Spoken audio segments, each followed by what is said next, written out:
Assalamualaikum warahmatullahi wabarakatuh. Jumpa lagi dengan saya Aldi Syafra di channel Edukasi SMK Multikarya. Pada kesempatan kali ini saya akan membahas mengenai fitur-fitur yang ada di dalam PowerPoint. Sebelum kita masuk ke PowerPoint, saya ingatkan untuk kalian semua mereview video sebelumnya agar pertemuan kali ini atau materi kali ini mudah kalian pahami. Oke, jadi langsung aja ya, kita buka dulu PowerPoint-nya ya. Ketikkan aja PowerPoint. Nah, jadi tampilan awal ketika kalian membuka PowerPoint itu seperti ini ya. Ini saya menggunakan PowerPoint yang 2016. Nah, jadi untuk membuat file baru atau dokumen baru, presentasi baru ya, ini kalian klik aja yang presentation. Pada sesi ini kita akan membahas mengenai fitur home ya. Jadi menu home ini ya, di dalamnya itu terdapat banyak sekali pilihan-pilihan untuk mempercantik slide presentasi kita. Nah, jadi ini ya, saya ulang kembali, saya ingatkan kembali, merupakan salah satu slide ya. Lembar kerja kita ini bisa kita isikan judulnya. Biasanya untuk yang pertama itu adalah judul presentasi ya kan. Nah, jadi di sini saya buat mempelajari fitur home.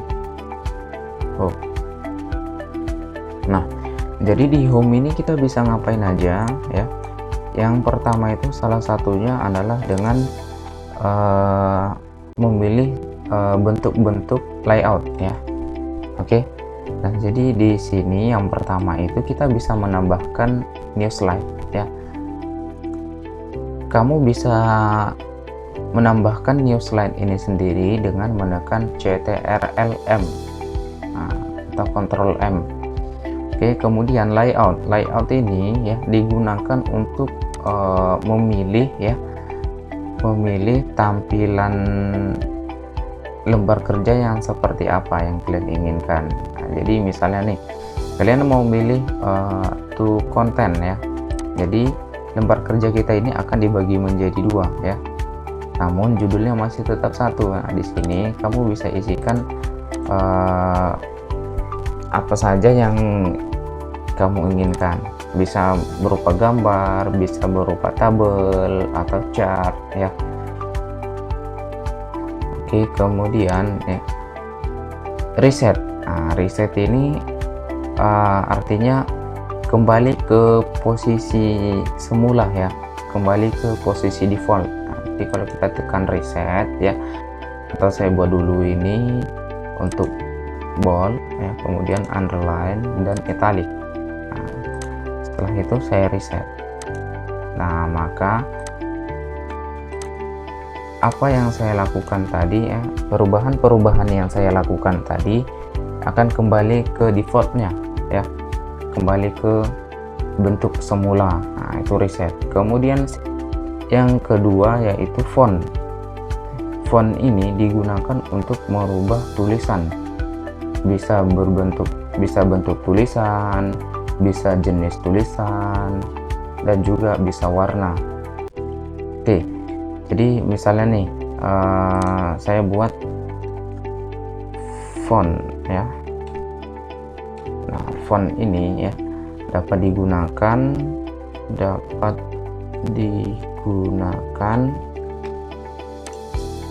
nah, jadi misalnya kalian mau buat fontnya ini menjadi tebal ya, maka kalian harus pilih bold atau tanda B ini, klik.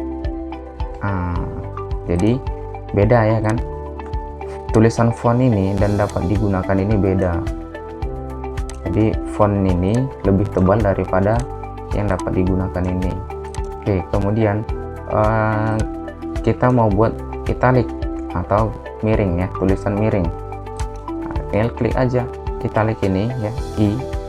tanda i ini ya, atau icon i ya, maka secara otomatis tulisan yang dapat digunakan ini akan miring ya. Oke, selain itu kita buat lagi underline. Nah, ini masih miring ya kan, supaya dia tidak miring, klik lagi icon i ini. Nah, kemudian kita mau buat underline. Underline ini apa fungsinya? Yaitu untuk membuat garis bawah. Nah, ini dia. Jika kita klik ya icon U ini, maka secara otomatis tulisan kita ini akan tergaris bawahi. Oke, mudah ya kan. Nah, kemudian S ini, icon S ini untuk apa sih ya? Kalau kita arahkan mouse kita ke S ini ya, katanya di sini text shadow. Text shadow, shadow itu apa? Shadow itu bayangan ya kan. Makanya text shadow berarti memberikan bayangan pada teks atau pada tulisan. Oke, kita coba contohkan ya. Text shadow.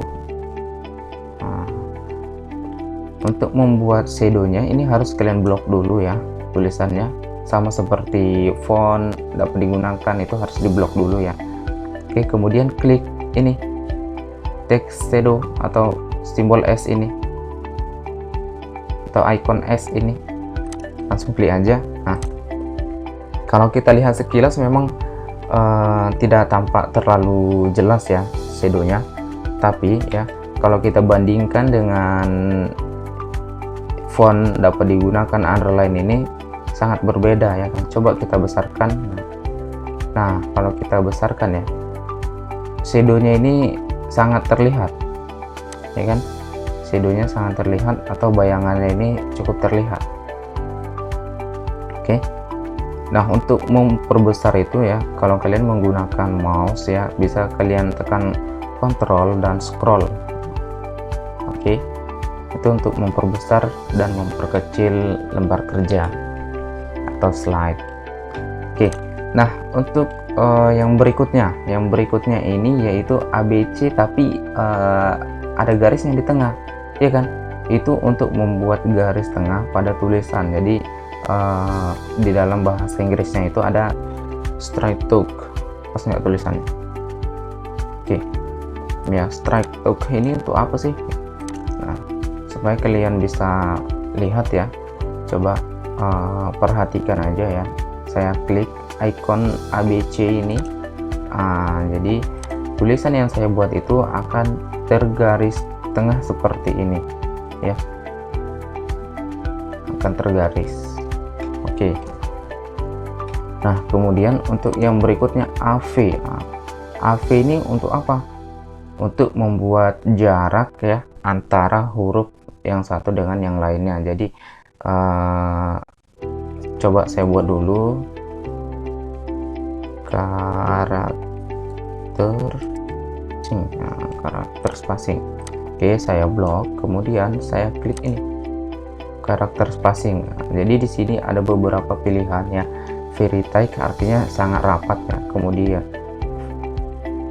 tight ya cukup rapat, normal ini normal biasa, tulisan biasa, kemudian loose ini agak jarak ya, kemudian very loose itu sangat agak jarak atau more spacing. Jadi di sini kita bisa membuat sendiri mau buat berapa ya, mau buat 20. Oke, kemudian BPT nya bisa kita isi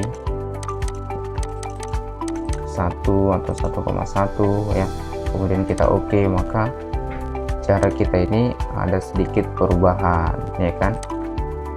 Oke, jadi sebenarnya ini semua tergantung kebutuhan kita butuhnya itu seperti apa ya, kita bisa ngaturnya di sini. Oke, kemudian ini uppercase dan lowercase. Nah, itu fungsinya digunakan untuk membuat huruf kecil dan huruf besar. Oke, jadi langsung aja ya kita buat lowercase. Oke, kita coba, kita blok lagi ya, kemudian kita pilih salah satu sentence case. Nah, ini ya, Kalau uppercase ya digunakan untuk membuat huruf besar semua nih. Kemudian untuk lowercase ini biasanya digunakan untuk membuat semua huruf itu menjadi huruf kecil. Sedangkan uppercase yang digunakan untuk mengubah huruf yang kita gunakan itu atau yang kita tulis itu menjadi huruf besar semua. Nah, kemudian capitalize each word, artinya setiap kata itu akan diawali dengan huruf besar. Nah, sedangkan toggle case ya digunakan untuk ya membuat huruf awal jadi huruf kecil. Kemudian ada lagi nih, ada beberapa lagi ya, yaitu font color. Nah, font color ini untuk membuat warna ya, untuk memberikan warna pada tulisan.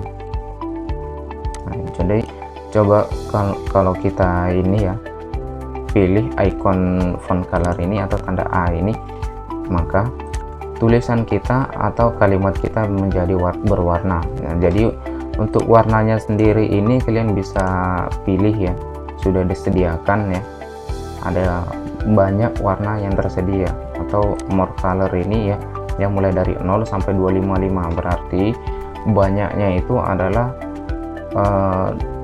226 warna.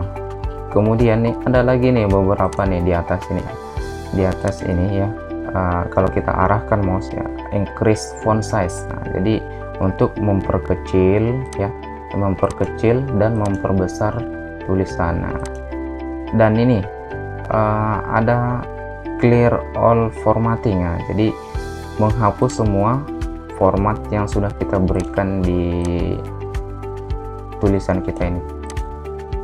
Nah, mau kita balikkan lagi boleh, kita bisa menggunakan undo. Nah, jadi undo itu digunakan untuk mengembalikan ya kegiatan yang sudah kita lakukan. Oke. Nah, selain itu ya, kita juga bisa mengganti jenis huruf.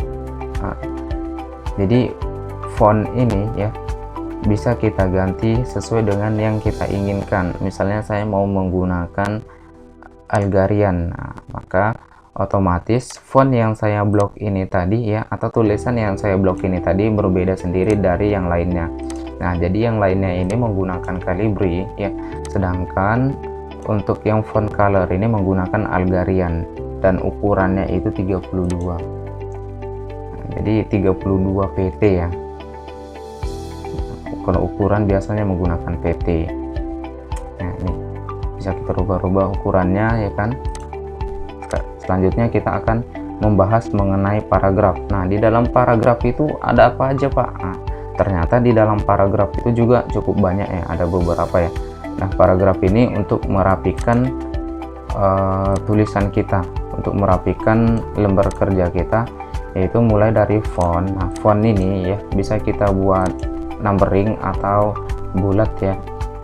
Nah, kalau kita buat numbering berarti kita tinggal klik aja ini yang ada icon 1 2 3 ini ya. Nah, jadi secara otomatis ya file kita atau tulisan kita akan ternomori ya, atau diberikan nomor. Nah, kita klik numbering ya. Oke, jadi kalau bulat ini ya bisa saya ganti juga seperti kotak-kotak gini. Nah, oke. Nah, selain itu ada lagi nih untuk letak teksnya. Letak teksnya itu seperti apa ya?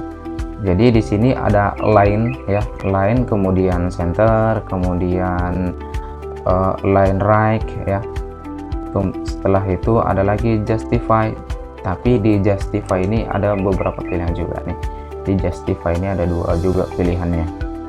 Oke, ada justify biasa, kemudian ada justify low.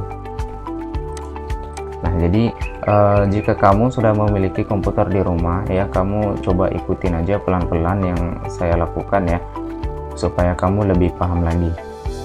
Selain ini sebenarnya ada beberapa lagi, jadi kamu bisa mencobanya sendiri di rumah ya. Oke, nanti kalau saya bahas semua ya, waktu kita akan lama sekali. Nah, selanjutnya ya kita masuk ke drawing ya, ke menu drawing atau bar drawing ini. Oke, nah di drawing ini ternyata kita bisa melakukan yang namanya menggambar ya. Jadi di sini kita bisa memilih berbagai jenis bentuk gambar ya. Nah ini mulai dari kotak, kemudian oval ya, terus rectangle, round, corner ya, garis, tanda panah, dan lain sebagainya. Jadi kalau misalnya saya ambil kotak di sini ya, kemudian saya gambar ya kan. Nah setelah itu saya ambil lagi oval. Nah, oval ini ya, oval ini artinya kan objek yang lonjong. Tapi kalau kalian mau buat bulat ya, kalian bisa menekan shift ya, kemudian tarik. Nah, ini cukup mudah ya kan. Begitu juga untuk yang lainnya, untuk tanda panah misalnya ya kan. Nah, kalian bisa ambil dari sini, kemudian klik dan drag klik dan tahan ya, klik kiri, tahan, kemudian tarik. Nah, gitu. Saya ulang lagi ya, saya mau ngambil garis, klik kiri, tahan, dan tarik. Nah maka garis kita udah jadi nih. Mudah, cukup mudah, sangat mudah ya kan. Oke. Kemudian nah di sini ya ada ring. Nah, ring ini digunakan untuk apa ya? Meletakkan objek di belakang atau di depan objek yang lainnya. Nah jadi contohnya seperti ini, saya akan buat ini ya, oval ini berada di belakang rectangle ini, di belakang kotak ini. Caranya gimana ya? Klik aja ovalnya ya, kemudian klik ring ini, range ini ya. Nah setelah itu pilih send backward. Nah, oke, jadi secara otomatis ya oval kita ini berada di belakang rectangle. Oke ya. Nah selanjutnya ada ini quick style ya, artinya kita ini dapat melakukan perubahan atau mempercantik objek kita dengan mudah. Nah, jadi untuk warna-warnanya sendiri juga di sini sudah tersedia, mau transparan ya, atau mau warna-warna apalah yang kalian suka ya kan. Nah, oke.